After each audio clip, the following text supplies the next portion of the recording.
بسم الله الرحمن الرحيم الحمد لله رب العالمين والصلاة والسلام على أشرف الأنبياء والمرسلين نبينا محمد وعلى آله وصحبه أجمعين. Continuing with the story of Sulaiman alayhi salam. Last week we looked into Sulaiman alayhi salam and his great kingdom and a lot of the gifts that Allah subhanahu wa ta'ala gave to this great Nabi of Allah. And we said he is the greatest of all kings to ever rule on this earth. And Rasulullah sallallahu alayhi wa sallam, or rather, as narrated by one of the early companions of Islam, who was a tabi'i, Mujahid, he said that 4 people rule the entire world. There's only 4 people that rule the entire world. There's only 4 people that rule the entire earth. Musliman wa kafiran. 2 Muslims, 2 kafir. فأما المسلمان فسليمان بن داود وذو القرنين. As for the 2 Muslims that rule the world, Sulaiman alayhi salam and Dhul Qarnayn. Dhul Qarnayn, whom some say is Alexander the Great, and some say no, this is not the case. Wallahu a'lam. وَأَمَّا الْكَافِرَانِ. As for the 2 disbelievers, Nimrud ibn Kan'an, or the one who debated with Ibrahim alayhi salam about Allah subhanahu wa ta'ala, King Nimrud, and also Bukht Nasr, who's known as Nebuchadnezzar. These were the 2 disbelievers that ruled the entire world. Now this is not a hadith, it goes back to a tabi'i, Mujahid, so most likely it's from that which is known from the people of the book. طيب. What we want to look at today is the story, famous story that goes into detail in the Quran of Sulaiman alayhi salam and the Queen of Saba. Allah subhanahu wa ta'ala says in Surah An-Naml, وَتَفَقَّدَ الطَّيْرِ. That Sulaiman alayhi salam, as we know, he had a great army. The army was made of ins, of humans, of jinn, of shayateen even, that were forced to be part of the kingdom of Sulaiman. They had no choice. And also at-tayr. He had within his army even the birds. And we all know also from last week that he had at his disposal even the wind. So here Sulaiman alayhi salam, he stopped one day, وَتَفَقَّدَ الطَّيْرِ, and he starts to so تَفَقَّدَ الطَّيْرِ, meaning he started to look around for and take account of the birds. And this shows you that Sulaiman alayhi salam, as a king, was not just a king who Allah subhanahu wa ta'ala had given power, but he was a king that was a responsible king. A king that he looks at the part of his army that the people would not care anything about. So imagine a king's looking out for all his subjects. He's not going to care about these servants are here or these people are here. He only cares about those who are close to him and those who are going to maybe advise him. But here Sulaiman alayhi salam, even the birds, تفقد الطير, even the birds he's looking out for to check how they are. And then he said, فقال ما لي لا أرى الهدهد. That how comes I can't see hudhud, or the hoopoe bird, which is from the army of Sulaiman alayhi salam. So he says, subhanAllah, and it's not like he's got just one of a few birds. He's got, as we mentioned, the birds used to cover his army from the sky. They would cloud the army from the sky. And Sulaiman alayhi salam is going through all of them, and he specifically says, مالي لا أرى الهدهد. Why can I not see al-hudhud? أم كان من الغائبين. Is he absent? Where is he gone? And then Sulaiman alayhi salam, because again, when a person is responsible and he has high expectations from himself, naturally he has high expectations from his subjects. So he says, لَأُعَذِّبَنَّهُ عَذَابًا شَدِيدًا. That I will give him, I will punish hudhud, أو لأذبحنه, or I will sacrifice him, أو ليأتيني بسلطان مبين, or he needs to come to me with a clear evidence as to why he was, or a clear proof as to why he was absent. He needs to have a good reason for him to be absent. Otherwise, it's over for him. He's going to be sacrificed. فمكث غير بعيد. فمكث غير بعيد here, the Mufassirin say, meaning hudhud was away from them, not very far away. He stayed for a period not too long. And then he came and he said to Sulaiman alayhi salam, أَحَطُّ بِمَا لَمْ تُحِطْ بِهِ. That I have seen something that which you have not seen. To remind Sulaiman alayhi salam that with all his great kingdom, he is not alim al-ghayb. He's not somebody who knows everything. Rather is Allah subhanahu wa ta'ala who is alim al-ghayb. So he says that I وَجِئْتُكَ مِنْ سَبَأْ بِنَبَأٍ يَقِينٍ. Hudhud, this bird, as we know, Sulaiman alayhi salam could speak with the animals and from them the birds. So Hudhud says to Sulaiman alayhi salam that I've come to you from Saba. Saba is a place that is well known to be in Yemen. And he says, I've come to you with clear news, with overwhelming evidence as to why I was absent. What is that? إِنِّي وَجَدْتُ امْرَأَةً تَمْلِكُهُم. I found a woman who was a queen who had ownership over this land. وَأُوتِيَتْ مِنْ كُلِّ شَيْءٍ. And she has been given everything. Allah has given her many different things in her kingdom. وَلَهَا عَرْشٌ عَظِيمٌ. And one of the things he noticed is that she has a great throne. This queen of Saba, she has a great throne.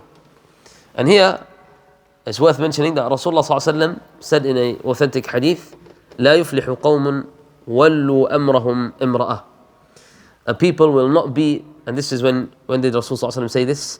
When he heard news of Persia, the daughter of Kisra, the daughter of the Persian king, she was made the queen over the people. She was made in control of the affairs. And Rasulullah ﷺ said, لا يفلح قوم ولوا أمرهم امرأة. A people will never be successful, those who place a woman to be the head of their affairs. Meaning a woman is not meant for leadership. Allah subhanahu wa ta'ala didn't create the woman to be in a position of leadership. And again, as we've explained before, this is not to put down the woman or anything like this, but Allah subhanahu wa ta'ala created men and women, each with their different strengths and each with their different roles. The woman, Allah subhanahu wa ta'ala has created her to be perfect as a mother in every way, in being merciful and pitiful and caring and looking after and being able to do the things that we as men would never be able to do. But Allah subhanahu wa ta'ala created men قوامون على النساء as leaders and authority over women, because of Allah subhanahu wa ta'ala giving the men a degree of responsibility, an extra degree of responsibility. The man is stronger, thus he has to protect. The man is able to work and get more money, thus he has to provide. Yeah, so all these things the man has been given, not so that he can be oppressive or tyrannical, but rather to look after, to be the one as a leader. And the leader is the one who protects and looks after. So here Rasulullah ﷺ, he said this to mention this, and that is why it is important that a woman in Islam understands that this is not something to compete with men with. Compete with men in entering into Jannah. Compete with men in worshipping Allah subhanahu wa ta'ala. As Rasulullah ﷺ said, النساء شقائق الرجال. That the women are equal to men when it comes to what?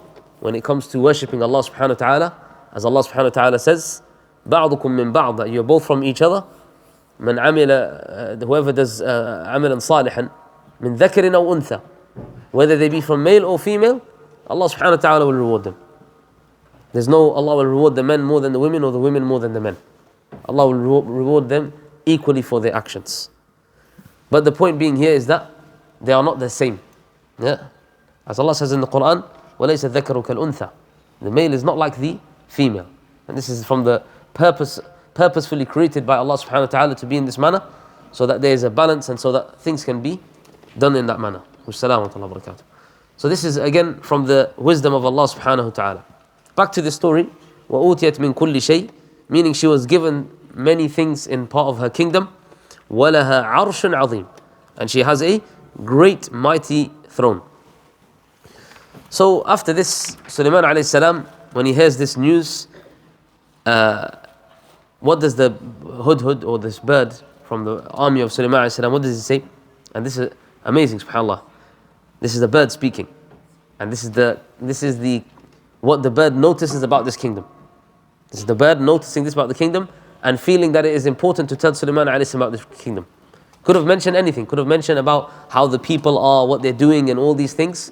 But listen to what the bird decides to tell Sulaiman alayhi salam. It says, وَجَدْتُهَا وَقَوْمَهَا يَسْجُدُونَ لِلشَّمْسِ مِن دُونِ اللَّهِ. I found her and her people worshipping and prostrating to the sun other than Allah. They were not worshipping Allah. وَزَيَّنَ لَهُمُ الشَّيْطَانُ أَعْمَالَهُمْ. And shaitan had beautified their actions for them. What action? The action of shirk, of disobeying and worshipping other than Allah. فَصَدَّهُمْ عَنِ السَّبِيلِ فَهُمْ لَا يَهْتَدُونَ. And he has misguided them from the straight path, and so they are misguided. They don't have any guidance, these people. And then look at what the bird says, subhanAllah. This little small soldier of the army of Sulaiman alayhi salam, he says, أَلَّا يَسْجُدُوا لِلَّهِ الَّذِي يُخْرِجُ الْخَبَأَ فِي السَّمَاوَاتِ وَالْأَرْضِ وَيَعْلَمُ مَا تُخْفُونَ وَمَا تُعْلِنُونَ. That will they not prostrate instead to Allah subhanahu wa ta'ala? SubhanAllah, look at this. Even the bird understands that tawheed. When you have people who are intelligent and he's got a PhD and he has this many qualifications and all these things, yet he cannot recognize his creator. And here the bird that is flying in the sky, it recognizes that only Allah subhanahu wa ta'ala should be worshipped. Allahu la ilaha illahu wa rabbul arsh al-azim. That is Allah, the one who no other deity is to be worshipped besides him. He is the only true deity that deserves to be worshipped, and none should be worshipped besides him. Here the bird understanding the importance of tawheed. وَإِن مِّن شَيْءٍ إِلَّا يُسَبِّحُ بِحَمْدِهِ. As Allah subhanahu wa ta'ala says in the Quran, there is nothing in the heavens and the earth except that it praises Allah subhanahu wa ta'ala. Everything in the earth and the heavens and the earth praises Allah subhanahu wa ta'ala. وَلَكِنْ لَا تَفْقَهُونَ تَسْبِيحَهُمْ. But you don't understand the tasbih of these creations of Allah subhanahu wa ta'ala. You don't understand the birds when they are making tasbih. You don't understand the ants when they are making tasbih. You don't understand the frogs when they are making tasbih. But every single one of these creation, they are all making tasbih. And as we mentioned about Dawood alayhi salam, even the jibal, even the non-living things, the mountains, making tasbih with Dawood alayhi salam. طيب. Then after this, after he mentions this, Sulayman alayhi salam says to this bird, سننظر, or he says to the people there, سننظر أصدقت أم كنت من الكاذبين. Let's see now whether you are telling the truth or whether you are a liar. اذهب بكتابي هذا فألقه إليهم ثم تولى عنهم فانظر ماذا يرجعون. Take now, this is commanding Hudhud, go back to this people that you came from and take my letter. Take this letter that I have with me and cast it before them, and then leave them and see how they respond. What will they respond to the letter that I sent to them? So this bird comes now, imagine subhanAllah, taking this risala, taking this message from Sulaiman alayhi salam, going all the way to Saba in Yemen and delivering it before this queen. And the queen, when she receives the letter, she says, قالت يا أيها الملأ إني ألقي إلي كتاب كريم. And here we can see already that this woman is somebody of some sort of intelligence, that she has ability to see somebody that is a good person. Differentiate between somebody who is a good person and somebody who has evil intentions. Why? What does she say? She gathers her advisors and she says to them, I have been given a noble message. A noble message. So from the very get-go, she is acknowledging that this is a good message and not something that is has bad intentions. إِنَّهُ مِن Sulayman.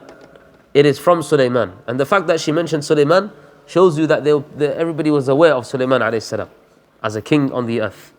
That she said that this is from Sulayman.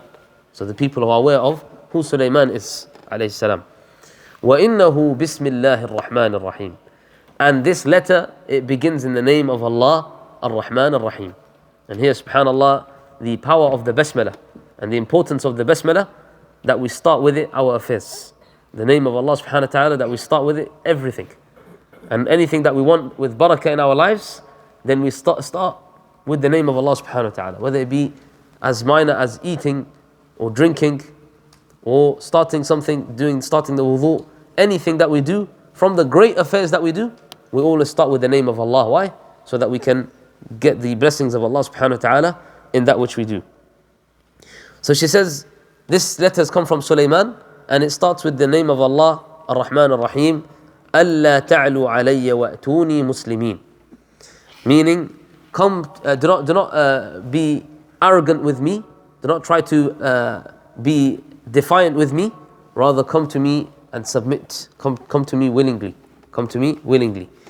So, she says to her mala, meaning her advisors, "Aftuni fi amri."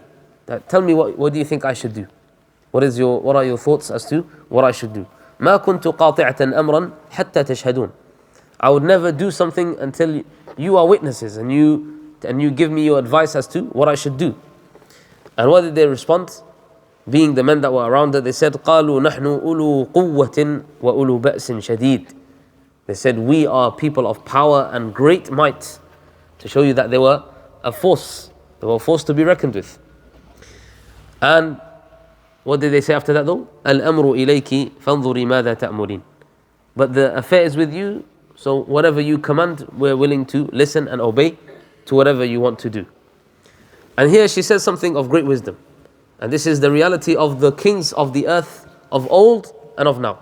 Any ruler, this is something that we can relate to. She says, قالت إن الملوك إذا دخلوا قرية أفسدوها وجعلوا أعزة أهلها أذلة وكذلك يفعلون. She said the kings in general, what do when they enter a town? They completely decimate it, completely bring chaos into that town. Why? Because they want to conquer it. So what do they end up doing? They make the honorable people of that town disgraced. They disgrace them. This is the way of the kings. So she says that she wants to test Sulaiman alayhi salam to see what kind, if he is from these types of kings. The kings that are just people of greed and they just want something from this material world. So she says, وَإِنِّي مُرْسِلَةٌ إِلَيْهِمْ بِهَدِيَّةٍ. I'm going to send Sulaiman alayhi salam a gift. فَنَاظِرَةٌ بِمَا يَرْجِعُ الْمُرْسَلِينَ or مُرْسَلُونَ.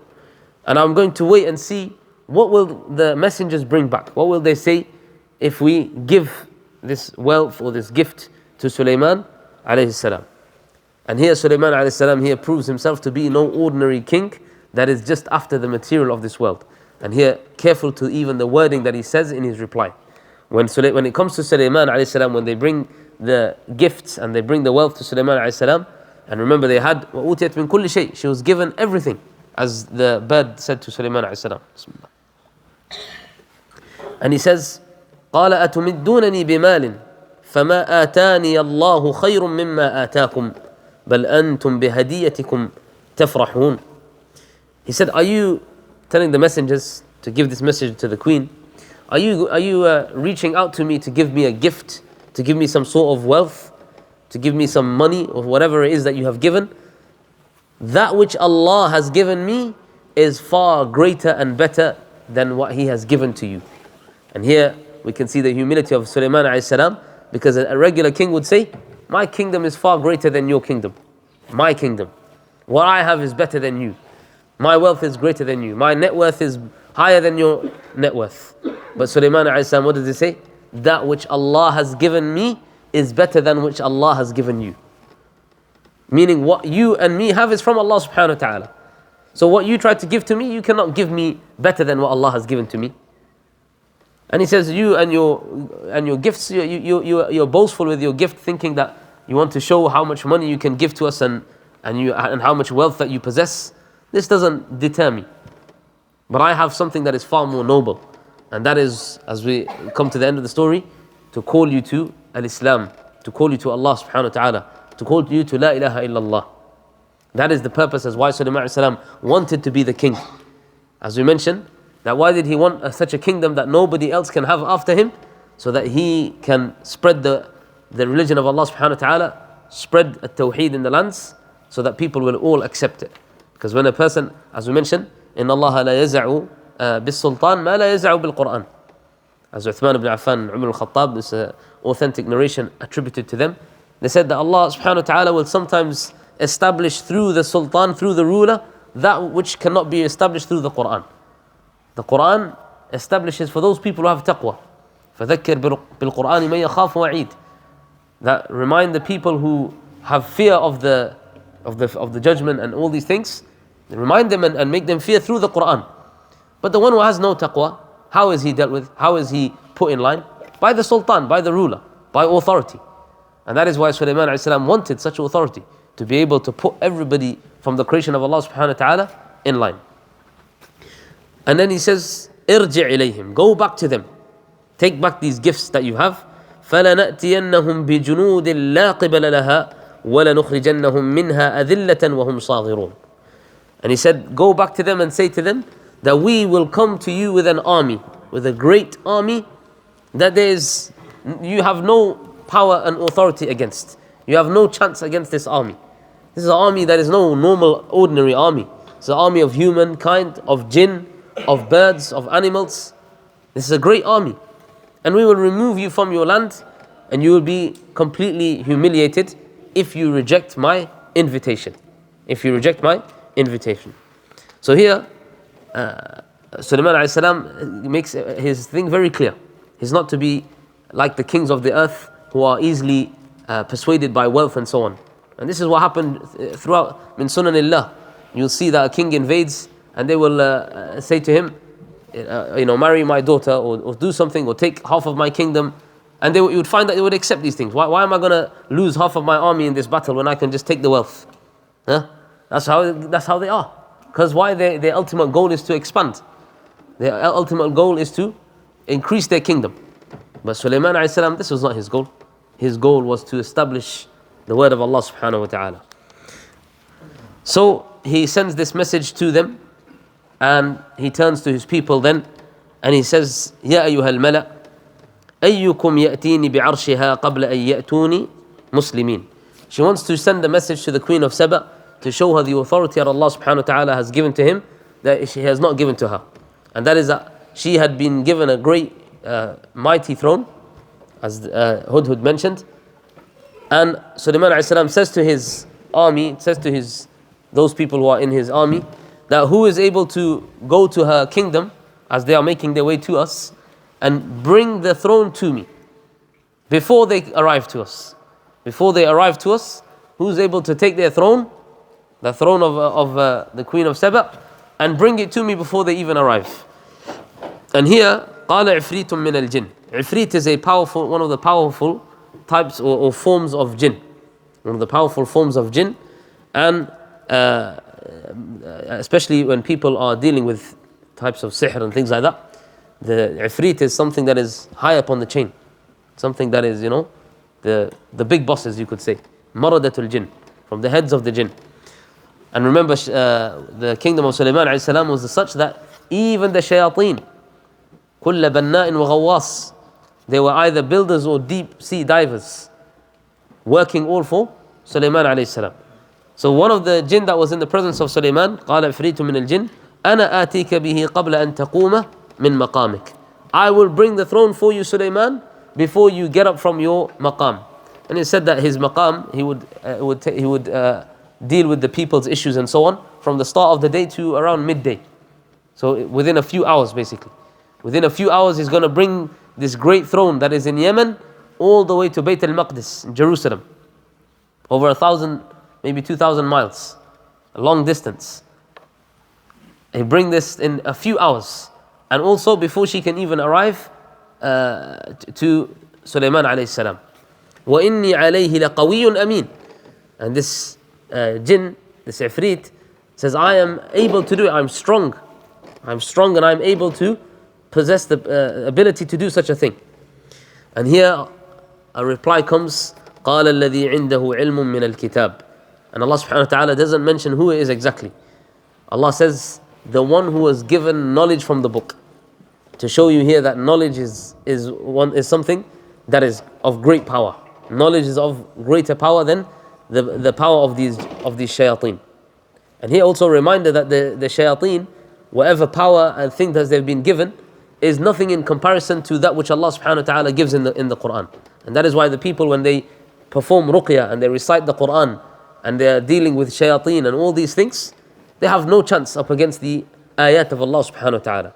So the one who had knowledge of the kitab, and there are many different reports, but we won't go into all the different things. Some say that it was a man from Banu Israel, one of the scholars of Banu Israel. Some people even say it was Sulaiman alayhi salam himself. Wallahu a'lam. And some even say that it was perhaps Jibreel.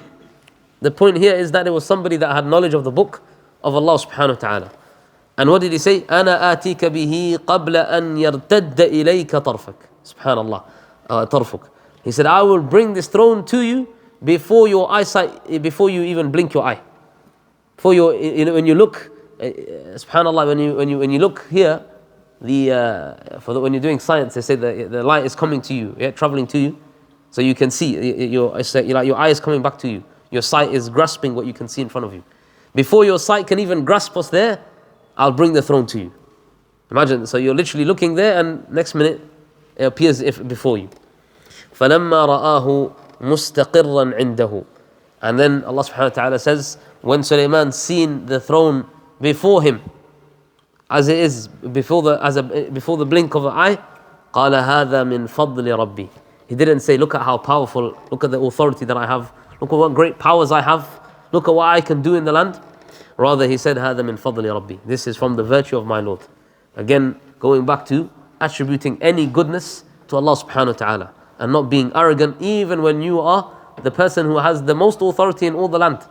Imagine being able to bring such a throne all the way thousands of miles away at the click of a finger. Now, even with all the technology that they have, they are unable to do something like this. To show you the power and authority that Sulaiman alayhi salam was given by Allah subhanahu wa ta'ala. And then what does he say immediately after that? That this is a favor upon me from my Lord. He said, لِيَبْلُوَنِي أَأَشْكُرُ أَمْ أَكْفُرُ. Allah wants to test me. Am I going to be from those who are grateful to Allah subhanahu wa ta'ala, or am I going to be somebody who is ungrateful? Am I going to think that this is something that I have been given and become arrogant, as the kings do, as people in power and authority do, as the rich people tend to do? Or am I going to be grateful and say that this is something from my Lord?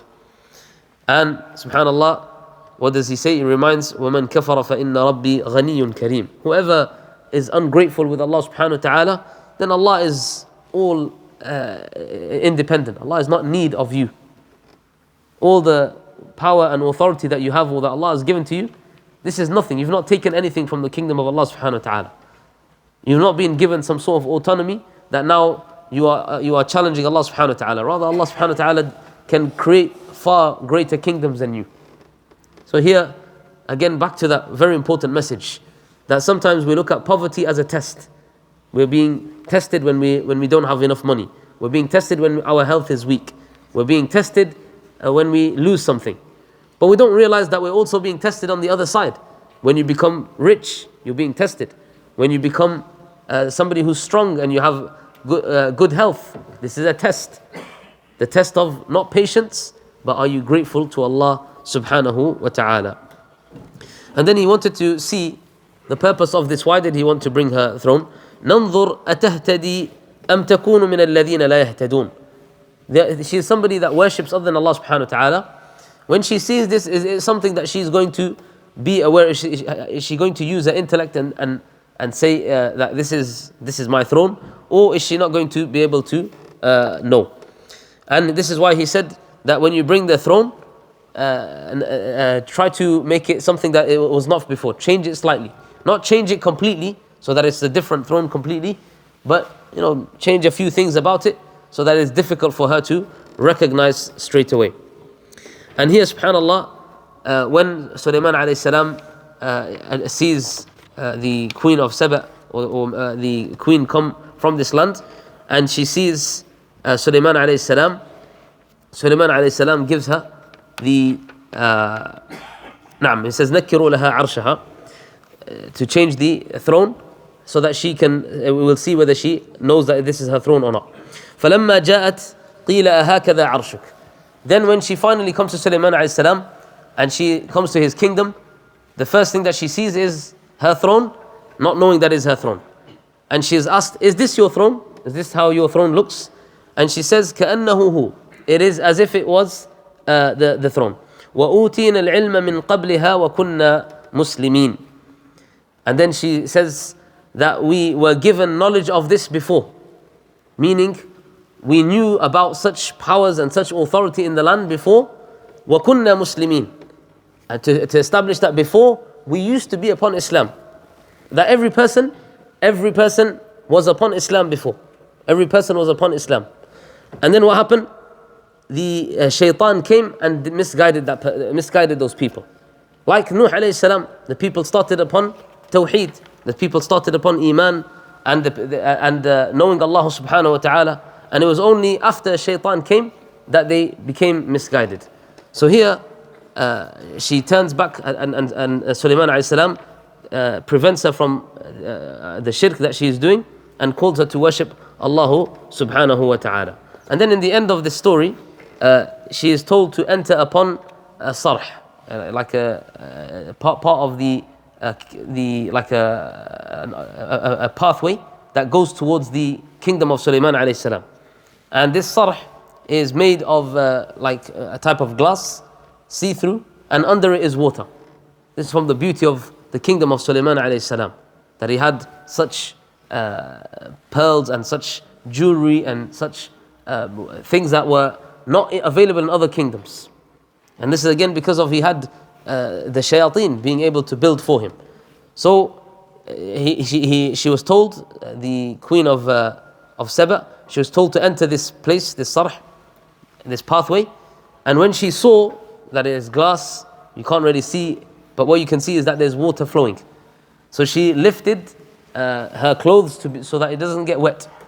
And again, here to show you that they used to wear clothes that would cover their entire, even then the women were covering themselves.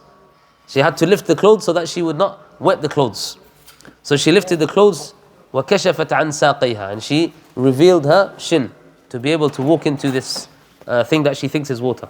And then she was told, إِنَّهُ صَرْحٌ مُمَرَّدٌ مِّن قَوَارِيرٍ, that this is not actually water that you're walking on glass. Yeah, to show you what Allah subhanahu wa ta'ala has given to Sulaiman alayhi salam. And here, subhanallah, seeing from her response, that is, she is somebody that was sincere. She responded, قالت ربي إني ظلمت نفسي وأسلمت مع سليمان لله رب العالمين. So she accepted Islam and she said that, my Lord, I have wronged myself in thinking that what I was given was something that was great, and not realizing that there's a far greater kingdom than mine. There's a far greater power and authority in the land than me. وأسلمت مع سليمان. And so I submit myself with Sulayman لله رب العالمين, to Allah who is the Lord of all the universe. And here I just want to mention about Sulaiman alayhi salam, something about his unique thinking, the way he was, the wisdom that Allah subhanahu wa ta'ala had given to Sulaiman alayhi salam. Sulaiman alayhi salam, and you can see even when this story that he has with this the queen of Saba, the way he thought of things and planned things was not how ordinary people would do it. The way that he did things was not how ordinary people would do it.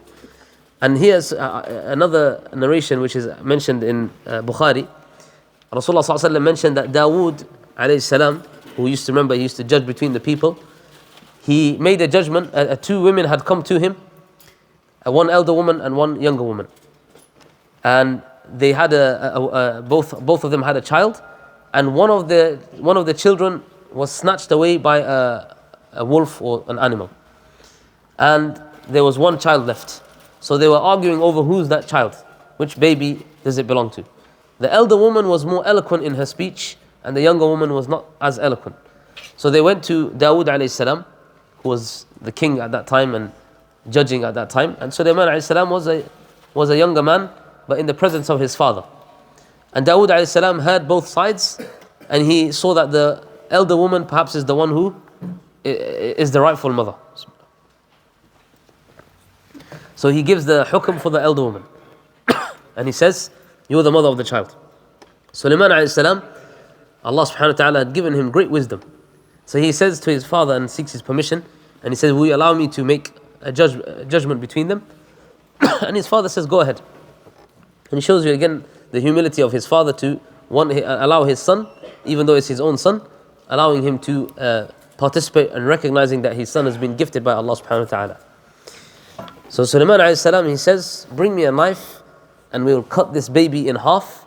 Each of you can take a half of the baby. The elder woman immediately said, that's fine, let's do that. I'll take half and she can take the other half. The younger woman, she said, no, it's all right. She's the mother, let her take the baby. Sulaiman alayhi salam immediately said, give the baby to the younger woman. Why? Because the mother naturally would want her child to live. I would love to have my child, but if it was a choice between my child living or my child being with me and being dead, let my child live. So what did she say? She's the mother, let her take. Don't cut her in half. I will atanazal, I will compromise, take her, she's the mother. And here Sulaiman alayhi salam, subhanallah, of the wisdom Allah subhanahu wa ta'ala granted him, he recognized straight away that the reality is that this is the mother. One thing that we'll mention inshallah to finish off, and that is the death of Sulaiman alayhi salam. Allah says in the Quran, فَلَمَّا قَضَيْنَا عَلَيْهِ الْمَوْتِ مَا دَلَّهُمْ عَلَى مَوْتِهِ إِلَّا دَابَّةُ الْأَرْضِ تَأْكُلُ مِنْ سَأَتَهُ.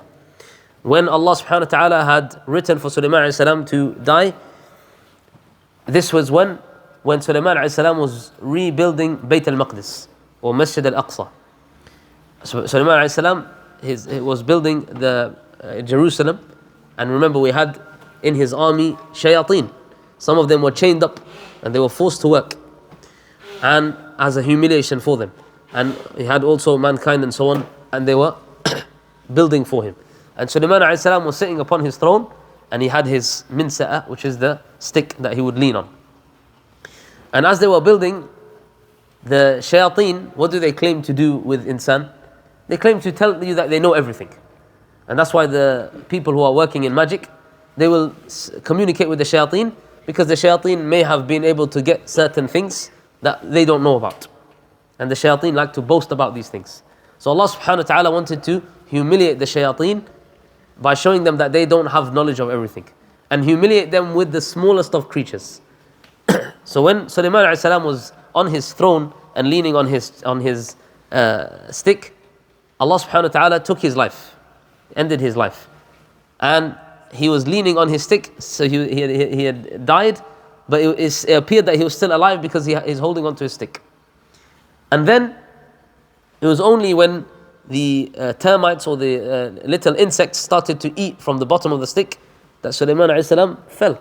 And then they realized that he was actually not alive and he was dead. Had they realized that he was dead from the start, they would have stopped working, the shayateen. But Allah subhanahu wa ta'ala wanted to belittle them and humiliate them, that they claim they know ilmul ghayb and so on. They know the knowledge of the unseen. They didn't even know that the man standing before them is dead, until the little termites and insects went and took from the stick. So these are creation, and these are the afarit, these are the maradatul jinn, these are the heads of the shayateen, that they didn't even know until these termites came and ate from his stick. To show you that these people have nothing. Only with Allah subhanahu wa ta'ala are they able to harm you or cause anything for you. And as Allah subhanahu wa ta'ala says, فَلَمَّا خَرَّ, when Sulaiman fell, تَبَيَّنَتِ الْجِنُّ أَن لَوْ كَانُوا يَعْلَمُونَ الْغَيْبِ مَا لَبِثُوا فِي الْعَذَابِ الْمُهِينِ. It became clear to the jinn that had they known the unseen, had they known the knowledge of the unseen, they wouldn't have stayed in this humiliating torment and punishment where they were working for Sulaiman alayhi salam and being enslaved as a humiliation and a form of punishment for them. I just want to finish off here with one very important accusation and dispelling one accusation against Sulaiman alayhi salam. Allah subhanahu wa ta'ala says, وَاتَّبَعُوا مَا تَتْلُو الشَّيَاطِينُ عَلَى مُلْكِ سُلَيْمَانَ in Surah Al-Baqarah, that they followed what the shayateen followed. What the shayateen followed upon the kingdom of Sulaiman. And that is what they wanted to follow, the magic, what they perceived to be magic. And who is Allah talking about here? The Jews.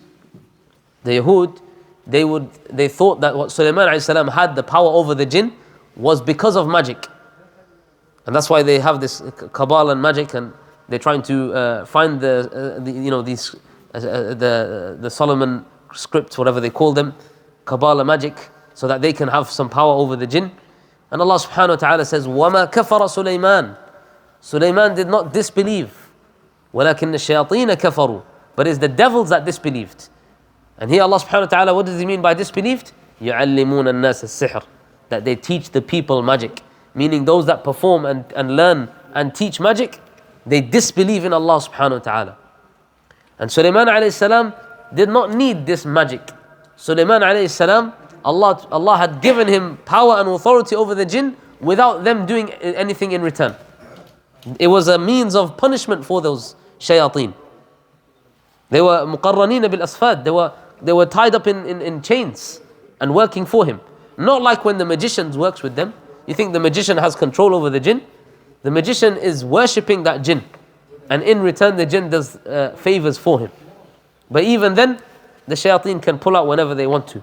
But with Sulaiman alayhi salam, this was no sihr. This was amrun min Allah. This was a command from Allah, that Allah had given him such a power that he was able to do those things. So here, to dispel this idea that Sulaiman alayhi salam was the one that taught them magic. And Allah subhanahu wa ta'ala made it clear of, and we won't get into this, inshallah, we'll get this another time, that the reality is this magic that they sought after was something that was long before, in the time of Harut and Marut, these two beings that would teach the people magic. And even when they would teach them, they would say that they are إِنَّمَا نَحْنُ فِتْنَةٌ فَلَا تَكْفُرْ, that we are a fitna from Allah. We are a fitna for you, O people. فَلَا تَكْفُرْ, so don't disbelieve. How are you going to disbelieve? By learning magic from us. If you learn magic from us, you disbelieve. And that is why, Ya Muslim, Ya Abdullah, stay away from sihr. Sihr is disbelief. Magic is disbelief. And I'm talking about sihr, which is the known form, that which separates the man and the wife, that which tries to bring two people together, that which kills people, that which causes people to become ill, or tiwala, trying to make somebody love you or trying somebody make hate you. All these things, if you practice them, you have left the fold of Islam. Iman has left you. You left the fold of Islam. Umar ibn al-Khattab, he commanded that all the governors under his authority, if you find a sahir, you need to execute him. Why? Because he has made his murtad. Somebody has left the deen of Islam. So learning magic, just learning it, never mind applying it, was something that will take you out of the fold of Islam. Why? Because of the reality of the things that you have to learn. We ask Allah subhanahu wa ta'ala to keep us and our families protected. وصلى الله على نبينا محمد وعلى آله وصحبه أجمعين.